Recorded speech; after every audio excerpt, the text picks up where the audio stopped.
তো বন্ধুরা দেখো, আমার এটা ঝুলন্ত সবজি বাগান। তার সামনে আমি কিছু ঝুলন্ত ফুল রেখেছি।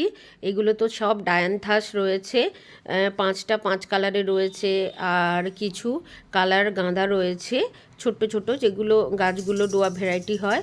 আর দেখুন বোতল কাটার মধ্যে লঙ্কা গাছে কত পরিমাণে ফুল এসছে, বেগুন গাছেও ফুল চলে এসেছে।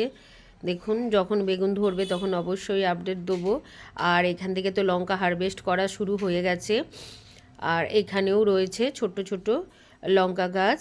আর এখানে রয়েছে টমেটো গাছ, টমেটো গাছেও কিন্তু ফুল চলে এসেছে।